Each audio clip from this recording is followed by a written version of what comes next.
పాతబస్తీ సింహవాహిని మహంకాళి అమ్మవారి బోనాల జాతర అంగరంగ వైభవంగా ప్రారంభమైంది. బోనాలతో పాటు ఆలయం 108వ వార్షిక బోనోత్సవాలు కూడా ఘనంగా నిర్వహించబోతున్నారు. తెల్లవారుజామునే భారీగా భక్తులు తరలి వచ్చారు. ఇటు అమ్మవారికి మహాభిషేకాన్ని నిర్వహించారు.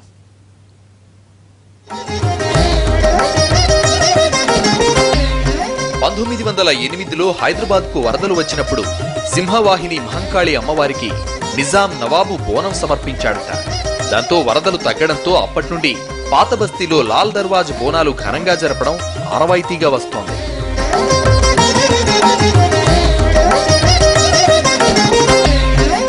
అమ్మవారికి బోనాలు సమర్పించేందుకు తెల్లవారుజాము నుంచే భారీగా భక్తులు తరలివస్తున్నారు.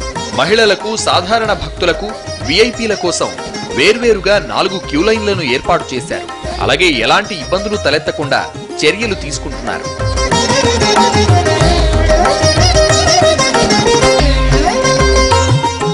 కొద్దిసేపటి క్రితం అమ్మవారికి మహాభిషేకం నిర్వహించారు. ఈ సాయంత్రం 6 గంటల వరకు అమ్మవారికి బోనాల సమర్పణ కార్యక్రమం ఉంటుంది. శాంతి కళ్యాణోత్సవంతో సమర్పణ ముగుస్తుంది. రేపు రంగం కార్యక్రమం ఉంటుంది. అనంతరం ప్రధాన ఊరేగింపు లాల్ దర్వాజా నుండి పురాణా పూల్ వరకు జరుగుతుంది.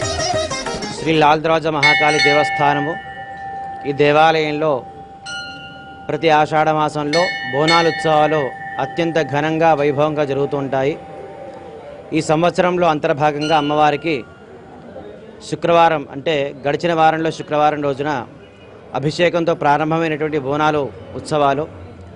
మొదటి రోజు అభిషేకము, సాయంకాలము కలశస్థాపన, రెండవ రోజున లక్ష అక్షతార్చన, మూడవ రోజున అమ్మవారి యొక్క ఉత్సవ విగ్రహాన్ని ఊరేగింపుగా తీసుకుని వచ్చి దేవాలయంలో ప్రతిష్ఠ చేసి ఆ రోజు నుంచి బోనాల కార్యక్రమాల్లో అతి ముఖ్యమైన ఘట్టం ప్రారంభమవుతుంది.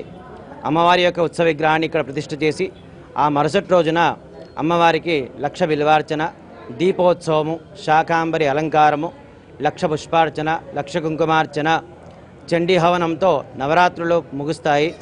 మరోవైపు ఎలాంటి అవాంఛనీయ ఘటనలు జరగకుండా 3000 మంది పోలీసులతో బందోబస్తు ఏర్పాటు చేశారు. మహిళల భద్రత కోసం 20 షీ టీమ్స్ ను రంగంలోకి దించుతున్నారు.